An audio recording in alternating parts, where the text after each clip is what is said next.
What is up, guys? Welcome back to another video, and today we're going to be looking and reacting to Mpl-Ph qualifier was a joke dogie 1 for free MPL breakdown by Assassin Dave. Alright, so there's a couple people that commented on my previous video to react to this, and also there's also people that messaged me on Facebook, on my Facebook page, to react to this video, and even on my personal page. I'm like, god damn, what's happening over here?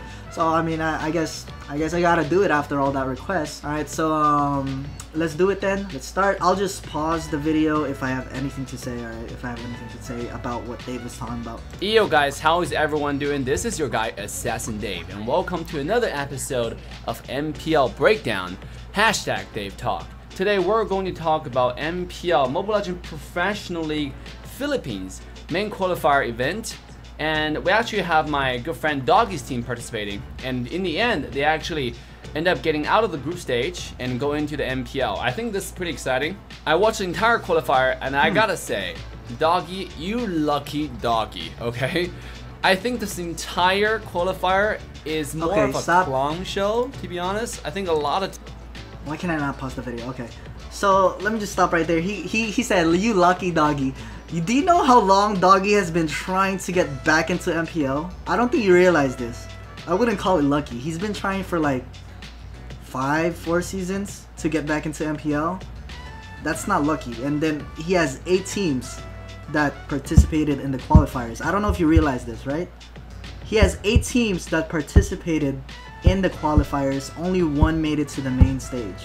Whereas last MPL qualifiers, actually I think 2 teams made it to the main stage last qualifiers. Team Chicks and the other, I forgot the other one. I wouldn't say it's lucky. Their bracket is definitely easier than the other bracket. Alright, okay, let me explain the brackets. For their bracket, Nexplay Solid, they have Chicolet Esports, which is the team that fucking left their manager, which is pretty much their CEO. They fucked her over and just left her as soon as they stepped on the main stage. They were the team that actually said that, oh, we're not taking just ML tournament seriously because the prize pool is not big enough. Alright, that's that team. That's that team. They have Ephios Esports, which they're actually pretty good. They're really good. Alright, I played against some of them. They're really good. And I forgot the other team. I don't even know who the other team is, honestly. Okay, for the other bracket, let's talk about the other bracket. This is not the bracket where Doggie's team was in. They have Pilipinas. I know Cram God is there. I actually went to try out with Cram God in the PBE, Playbook Esports. Really good shot caller tank. Really good, alright? They have Archangel, another, you know, one of the big names. They won, that name has won the MPL before, PH before, season 4 or 3, I forgot. Same with Signal Ultra. That's a name that has won the Mpl-Ph before, but they got relegated because they changed rosters and stuff like that. And the last team for that bracket, I forgot the name. I don't even know who it was. But yeah, those are the teams that I know personally. All right. But yeah, definitely you cannot argue that Doggie's bracket was easier. All right. But that doesn't mean that, you know, you're just gonna discredit what they did, because it's not their fault for being a strong team. It's not their fault for being that good. It's not their fault that their enemies suck because they're good, you know. All right, so let's just keep going. Let's just keep going. Teams, they shouldn't be qualified. I feel like North American teams at this point could have actually pulled off a real fight in Mobile Legends. He said North American teams could have actually put up a real fight. Yeah, against Doggie's bracket probably, but against Archangel and Signal Ultra probably not. Probably not. Yeah, those guys are actually really fucking good. Signal Ultra, Archangel. Same with Sinag. Sinag's really good. I can't believe. Yeah, if Sinag Pilipinas was on Doggie's bracket, maybe Sinag actually had a chance in going into the MPL. But yeah, they just got really unlucky that they went to the bracket with Archangel and Signal Ultra on it. So super unlucky for them. Whereas Chick, they have attitude problems on that team. Ephios, I don't really know him that much, but I know that they are actually pretty decent and good. So, but I would say they have a good shot against Chick and Ephios, but against Doggie's team, probably not. Doggie's team is actually really good. That Nexplay Solid team is actually pretty good. Alright, let's see how they do against on the regular season against the other teams. Professional League PH, right, with you guys. Before you guys trash talk, I want you guys to watch the entire video and hear me out. I want to first quickly talk about the overall sensation that I got after watching 2 full days of MPL Philly. If you watch MPL Indonesia qualifier, where Team RQ, I was talking about how RQ was wait. First of all, this is not the qualifier. This is the Four Nation Cup. It's not a qualifier. These are the best teams on their specific region. Alright? This is not qualifier. For Indonesia, for MPL Indo, you need to pay $1 million just to get in a slot. Alright? That's why Louvre, do you guys remember Louvre? Louvre, the one that sponsored Gosu? That Louvre, they went to Malaysia, Singapore, MPL because they don't want to pay $1 million to freaking MPL Indo and get a slot. It's like the Nationals. If you guys know the Nationals in the Philippines, the tournament, the Nationals, that is a paid slot. You don't qualify for that. Some teams are invited directly, but you know they're all paid slots. You gotta pay for your slots. Okay, they invite you directly. You still pay. You still pay. So Doggie's team was in the Nationals. You paid for that. He paid for that slot. All right, it's not something that you acquire by qualifying. Okay, and yes, again, let me just correct you. This is not qualifiers for MPL.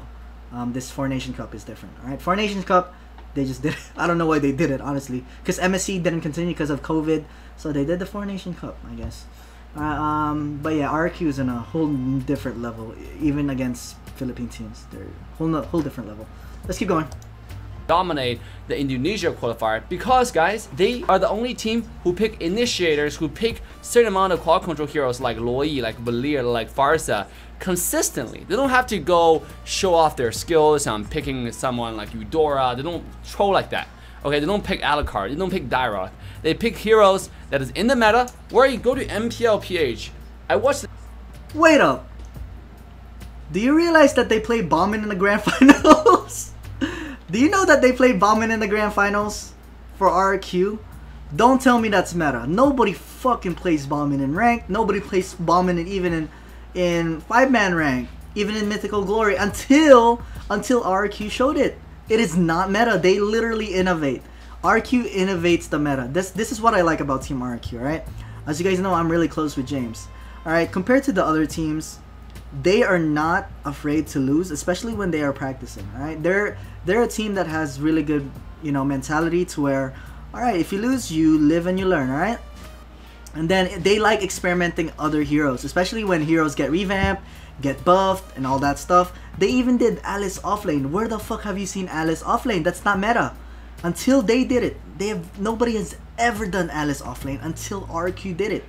So that just makes Dave's point invalid right there, I would say, where he's saying, oh, pick Eudora, pick Alucard to show off. I don't think RQ's doing it to show off. It's like a literal valid pick to counter someone. James is so smart. If you guys meet this guy, he looks at Mobile Legends in a whole different way, in a whole different perspective compared to anybody else. You just cannot compare. You know, when I first met him, I was like, who the fuck is this guy? And then when he started teaching us, it's just so different, so good at teaching and so good at innovating. All right, let's keep going. The entire 2 days, 9 hours per day. I watched all of them, and I figured a lot of teams actually pick Dairoth when there are tons of other fighters available. When Jaw had available, when all the other heroes available, they would pick Dairoth. For what? You know, I feel like Mobile Legends Professional League. So I know what he's talking about. They actually, there's some people that pick Cyclops and Dairoth in the MPL qualifiers when they went against Doggy. These are pocket picks, supposed to be pocket picks and surprise picks. All right, so they're also trying to innovate. You know, it was a risk, obviously. You'll never know if it's gonna work out until you try it on a really good team, and they tried it. They're really ballsy for trying it on the main qualifiers, and I actually salute them for that. Fuck, man, who does that? You know, they didn't stick to the meta, to the usual meta at least, and tried to come up with their own stuff. If it was successful, you know, you probably would have had a different perspective. Holy shit, Dairoth's funnel is insane. Cyclops support is fucking insane. If it was successful, but it wasn't. So that's the different part of the story.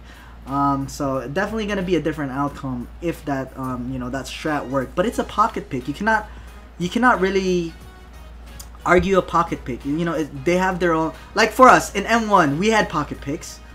Do you expect us to? We had Zas off lane. We were gonna do Zas off lane. We never pulled it off because General took too much time to practice the Zas. It was way too hard. He's not used to the Zas gameplay, obviously. We have Leomord mid.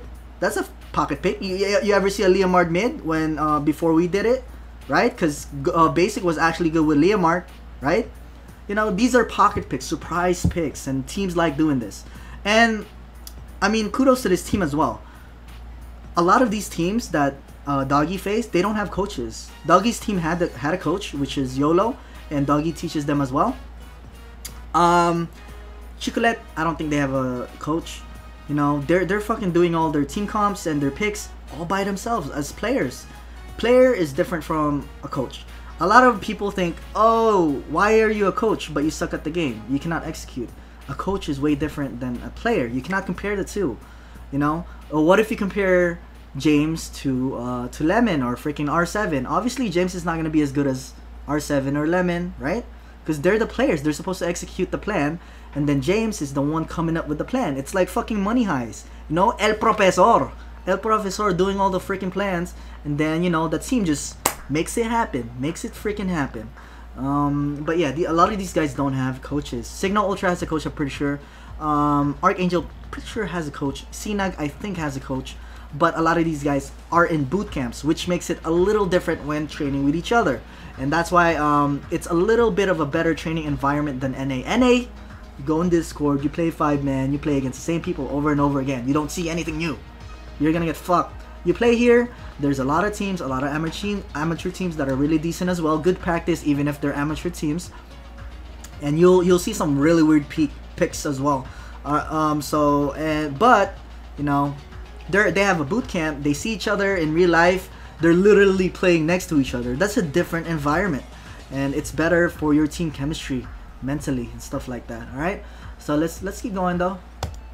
In PH, have a lot of people that just want to show off. Look at us, you know, we're gonna win with this hero. We're gonna win with Alucard, which is absolutely unprofessional because this is competitive. All right, it's not a show. If you want to get a show, tell the developers to adopt the all-round ban pick that we talked about, that we implemented in North America Open Season Championship, where you have the opportunity to show off on a competitive level. Before that, in this current game where you can pick all heroes anytime you want, why are we picking?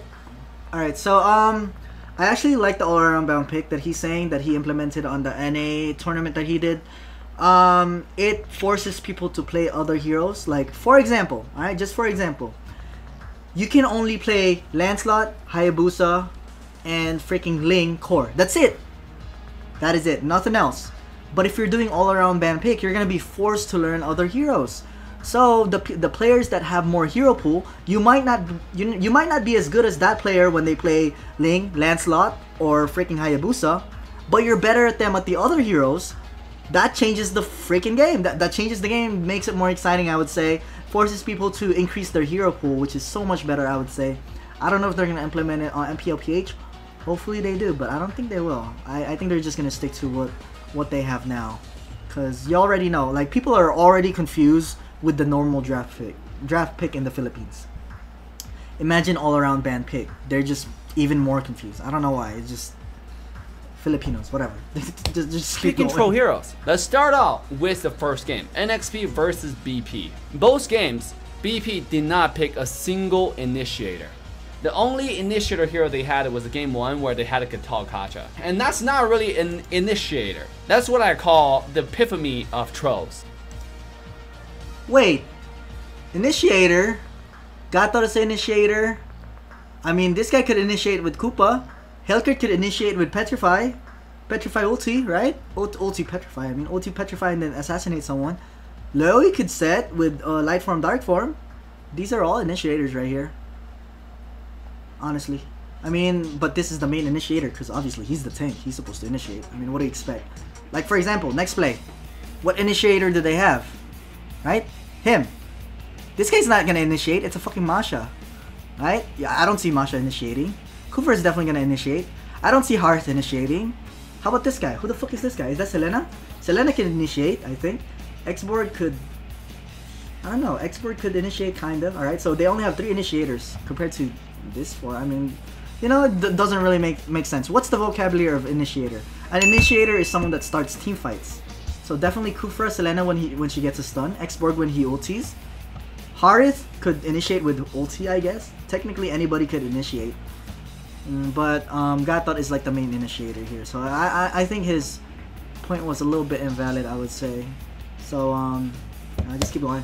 And that's not really an initiator. That's what I call the epitome of trolls. Alright, you basically just trolled. I mean, you simply cannot play a game when your team doesn't have a steady, a reliable source of initiation. That's basic of any MOBA. This is not your 5 versus 5 rank going against people who are 100 points, 200 points. This is not rank. This is competitive. I can't believe that a team at this level would not pick a simple initiator. What is going on? Just initiated. Are you talking about North America? Yeah, Helker just initiated right there after his teammate running away. Team sucks? No, not after watching this. This professional league, at least the qualifier, got me cringe so hard. I watched this, I just don't know what I was watching. Let's quickly take a look at the Game 2 ban pick. The Game 2 ban pick, BP once again did not pick a single initiator. Guess who they have? They have true initiating. Again, Popol Koopa can stay in the bush and initiate with a stun and trap. Xborg could technically initiate. Lancelot could literally assassinate and initiate. The only non-initiator I would say is Lilia. How about these guys? They have Kufra initiating again. I don't think Tamus initiates unless you're doing a 1v1. Helkert could initiate with the first skill, ulti, petrify, combos, shit. Farsa does not initiate. And Harith, I guess you could kind of initiate with Harith if you're fed. You know, I'm kind of sick. I don't like the way he's doing this initiator point or topic. Yeah, it's just not going well for him. I don't know. Yeah, I don't like the initiator topic. Had as their tank hero. They had Popo and Koopa. That's their main tank. They had Lilia as support. They have almost no call control. You have heroes like freaking Chow. We have heroes like freaking Lilia and Lancelot. Okay, all 3 heroes. Chow is a single target call control, maybe a knockup, a small AoE, and you got an export, right? No call control. You got a Popo and Koopa. That's a single target call control as well. I mean, what is going on? Meanwhile, you look at Doggie's team. Doggie's team didn't do anything special. All they had was a Kufra. All they had was a Farsa. And guess what? Those are just basic meta heroes that they picked up. There was nothing special to their rotations. Is NXP's rotation just magical compared to BP? I do not think so. It's 1-3-1 basic. Everybody do the same thing. The only thing is they pick heroes that's gonna win in a freaking team fight, whereas their opponent BP pick heroes that make no sense. This is literally the composition. Okay, I just remembered. I analyzed the Onic versus RQ gameplay where Onic didn't pick a tank. So I think that's what happened to BP right here, where, you know, nexplay. I'm guessing I didn't see the draft and ban pick, but let me tell you this. They probably banned Atlas into Kufra, I'm guessing. So, as you know, the 2 top tanks right now are Atlas and Kufra. And what RQ likes doing is they either ban either or and take the other one, especially when they have first pick. And, you know, these are amateur teams. BP is an amateur team. Even I didn't know them. I didn't know their name until you mentioned it earlier. They don't have a coach. These guys are just players that made it all the way up to the main qualifiers this season's MPL qualifiers, so open qualifiers. Alright, so don't expect too much. It's an open qualifier. Anybody could make it. If they won all the way here, if they got lucky that they made it to the main qualifiers, it's not their fault that they won it all the way there. Alright? But yeah, let's keep going. And I would get on my team when I play solo queue, ladies and gentlemen. And this is a 5 versus 5 competitive. I don't know what's going on under scrims. I mean, what is Lilia gonna do in the middle of the team fight? Yes, early game is a little bit strong. Yes, they end up getting a first blood, I think. But what is Lilia gonna do in a mid to late game team fight? Nothing. Nothing. How is it gonna stop Farsa? Farsa outranged Lilia, and Helker can one-shot Lilia, right? Right? You have a Lancelot can one-shot Lilia as well. You have a bunch of heroes that can one-shot your entire team. If Kufa jumps on your team, what is Lilia gonna do to stop them? Nothing. I'm not gonna talk about this game anymore. The first game, I think Dogie absolutely got a free ride. And let's quickly go into the next game where NXP taking on Team. Well, okay. Obviously, Dave looks at the game a little more differently than majority of the players. He thinks like me, where he's like he likes analyzing stuff and breaking down a lot of stuff, breaking down all the movements, all the meta and stuff like that. He tries to keep in the meta. Obviously, I do agree with Dave with, you know, bad draft, but then again, these guys are all from open qualifiers. Again, they don't have a coach to teach them. They don't have any guide. You know, they don't have any guides to help them draft. These are just players trying to pick their best heroes. You know, NA teams could probably go up against this team and destroy this team right here, the BP team. But against the other teams like Archangel, Signal Ultra, Cena, nexplay Solid, they're definitely gonna have a hard time because those guys have coaches and stuff like that.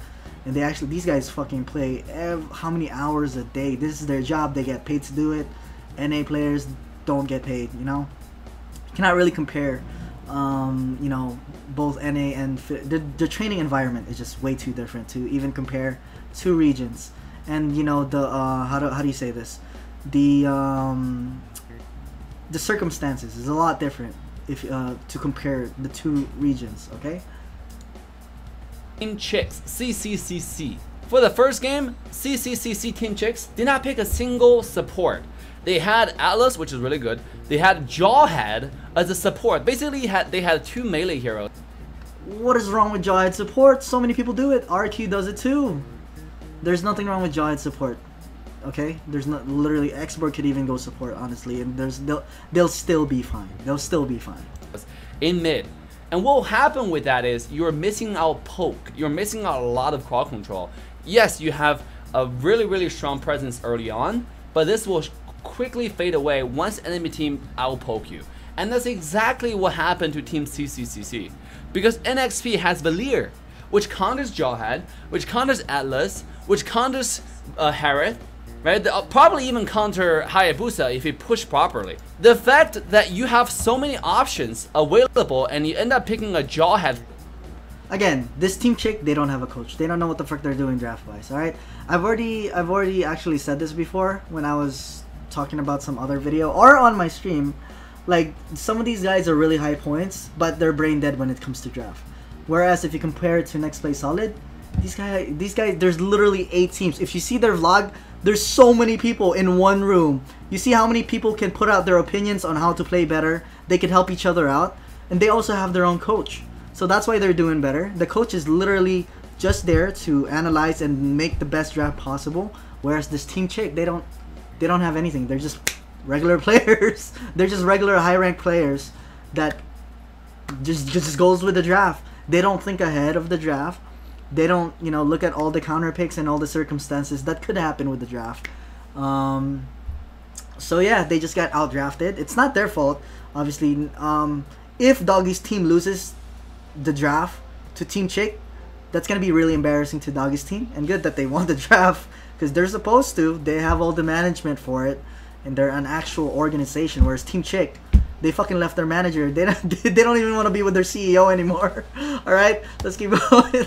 First pick. It's just beyond me, right? Loi is available. Where's the common sense, right? Don't you guys watch MPL Indonesia? Why not pick Loi early on? This hero is probably the strongest. I'm not gonna say the second strongest.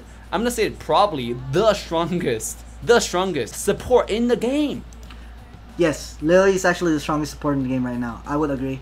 But all right, since you know, all right, let me tell you about our culture today. Let me tell you about our culture.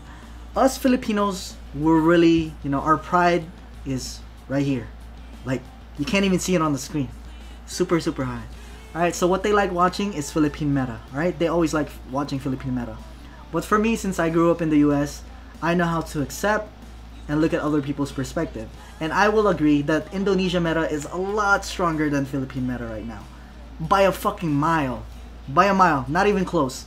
But since they're so prideful, they don't want to look up to those Indonesian tournaments.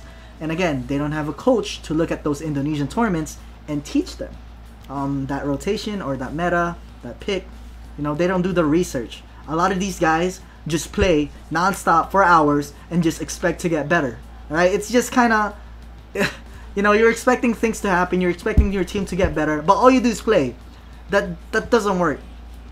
You know, you could only be on a specific, you know, peak when you just play and not think about, you know, the strategic part of the game and the draft, the rotation, you know, the counter picks, everything. It's just so much deeper.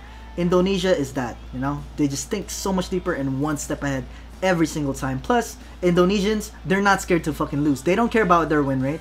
I know James doesn't care about win rate. I've had him coach me before. He doesn't give a fuck about win rate. You could have 60% win rate. He'll still put you in as long as you're good. Alright? As long as you have good potential, you listen, you're fucking set. Okay? But yeah, they like experimenting. That's what I like about Indonesian teams. Whereas Philippines, they just kind of stick to the meta. Right? They're always behind. For example, the Hanzo funnel before, right? Before the patch, before he got nerfed. Indonesia has been doing that for so long. But Filipino people thought that oh my god, Brand Esports, this is fucking innovating. It's been there for so long. Oh my god, it has been, the Hanzo meta has been there for so long in Indo, and then Philippines just got it. You know, that's just one example. That's just one example. Now, Bauman, fuck, even people playing Bauman now since RQ took it. Right? Everybody's looking up to RQ because they're the best team in the world right now. Especially the teams that have coaches, the official orgs. All right, so nexplay solid, they look up to RQ, Archangel, onic, all them. All right, onic, PH, freaking Aura. They're looking at Indo teams right now for sure, 100%. Bars none, no second best. Okay, and then you have Jawhead instead of Aloy. Imagine you have Aloy this game, right? I don't know why Aloy is just not picked today at all by Team Chicks. Maybe this never played this hero. Maybe this hate this hero. I don't know. You know, maybe they never had success with this hero. Maybe the coach thought, okay, maybe my player hero put in support this hero. But it's not a hard hero though. Like, my viewers can play it, I can play it, and I don't play that many hours compared to the professional players in Philly. You guys can play it. Why not first pick Loyi? I don't understand. This hero literally counter every single one on entire NXP's team. That support will single-handedly carry the entire game. He would counter Kufra, he would counter Roger, he would almost counter Valir, who would almost counter, certainly counter Thamus, right? Maybe you need some PO to protect against Helker, and that's about it. But they didn't pick it. Alright, let's continue to the next game. The second game, Team Chicks win it with their Jawhead once again, but this time what surprised me was the Chang'e pick. Why Chang'e? Right? This hero is a rank hero. Okay, it's basically a rank hero that would be really popular in legend to low mythic rank. Okay, it's not something you abuse in a competitive scene. Chang'e is easily countered. If enemy team pick, for example, Boxia, if they pick Lolita, right? Why would you pick Chang'e? It makes no sense. It simply made no sense to me, and they end up doing it. And stop. First of all, this is a Chang'e support, I believe. I believe this is Chang'e support. I'm pretty sure. They have Atlas's tank right there. I don't know if you guys can see. Hopefully I'm not blocking it. Atlas's tank. They have Farsa support. I don't know who's offlaning. I guess they're doing Chang'e mid. I'm not sure. I didn't watch this game. But Thamus is definitely offlane. Atlas tank. Farsa could be support, Chang'e could be support, and Hayabusa funnel. Most likely, like majority of the time, it's gonna be Hayabusa funnel, okay? Whereas the other team, they didn't pick Lolita, they didn't pick Baxi, as you said. So, I mean, Chang'e could be picked if those heroes are not picked, right? Because Baxi counters Chang'e with the ulti, and Lolita counters Chang'e with a shield. But nexplay solid didn't pick it, so it's open. So they picked it. Again, this is kind of like their pocket pick. Again, these guys don't have a coach. They're just kind of going, you know, go with the flow. They're kind of go with the flow team, right? Let's keep going. And because of that, they lost the game heavily to NXP. And you know what, guys? When we move to the very last game, where Team Chicks take on Team NXP, they did not learn from their mistake. They lost once with Chang'e hyper carry. They're like, this is not enough. I'm gonna do it again. Okay? So Team Chicks, when they met NXP again in a grand final for this qualifier. Actually, it is not a Chang'e hyper carry. It is a Hayabusa hyper carry. Chang'e's there to support, bro. Chang'e's there to support. It's a Hayabusa hyper carry. A lot of people here in C server do Hayabusa funnel. Same with RQ, they do it. Qualifier. Guess what they did? They decided to take out Chang'e yet again. Alright, because I don't know, maybe someone's a Loli fan, just absolutely love Loli characters. and they just decided to do it, and then they want to prove to the world that I'm gonna make Chang'e meta. Okay, I don't care if Chang'e is revamped. I don't care if this Layla's revamped. I don't care. Okay, I'm the best player. I'm the king of the jungle. I'm the king of the building. I'm gonna do whatever I want. I'm just gonna take Chang'e and be useless this entire game because that's what I'm all about. I think that's exactly what Team Chick decided to do. Maybe they had success in Scrim, but once again, guys, strong or not strong, it's all relative. Chang'e is not a bad hero, like I said, in rank. In competitive scene, you could have picked a lot better heroes as your hyper carry. They did not do that. Chang'e hyper carry? It's just, what, why? It's support, it's not hyper carry. It's supposed to be a support hero. She's there to freaking try to steal buffs and take objectives with the ulti, pretty much. That's pretty much what they tried doing, alright? Obviously, it was not successful. So they try to innovate, they try to put a pocket pick. It didn't work out for them. So you just gotta accept it. Just move on, you know. I wouldn't say it's a bad pick. It's definitely not a bad pick. They're just trying to innovate as a team, right? But didn't work out for them. And the very last game, the very last match, NXP going against Team CCCC. Once again, Team Chicks with Valir available, with Loyi available, they decided not to go with it. Okay, they decided to go with Kagura. I mean, I understand Kagura has a little bit more survivability in front of Selena, maybe in front of Helkert. Sure, makes some sense. But still, understand, this game is all about early game. Kagura is useless early game. You're gonna lose turtle, you're gonna lose tower, and when the enemy team gets so farmed, it doesn't matter what you pick, okay? That's why Loyi and Valir are so strong, because it's all about early game. Those heroes, Valir level 1 is insanely strong, Loyi number 2 is insanely strong. And yet, they pick a Kagura who might be useful at level 4, but are completely useless before level 4. And they just want to do that to go against a Selena who obviously outpoked them, right? And it just didn't work. And the most important thing I saw this game is Team Chick's tank player do not know how to play Atlas. This entire game, guys, I've seen Atlas ulting the tank 4 or 5 times alone. He just ult this guy. He doesn't give a care in the world. He's like, I'm gonna kill this guy. And sure enough, after he ults Carmela will turn around and use the skill, and then Team NSP just clean up. It happens over and over again. Okay, this is okay. I would have to agree with that. That Atlas, I saw him just ulti the fucking tank right there. I was like, what the fuck? All right, I just saw that play that he showed, that little clip that he showed. That just got me. All right, I do agree that, you know, the Atlas obviously is not the best tank in the world. Again, these guys are an amateur team. You're not supposed to expect like top-notch professional play. This is the qualifiers still. This is not the regular season yet. In the regular season, that's where the real shit happens. That's where the real team happens, you know. But yeah, these guys are amateur teams. Don't expect too much, bro. Don't expect too much. And this Jester guy just keep on doing it. He never ever even attempted to ult the Bruno. Not even once, guys. Not even once. It got me so mad. I was like, this is a competitive level game. Is this really the competitive level game? Is this really Mobile Legends professional league in Philly? Come on, guys. Come on.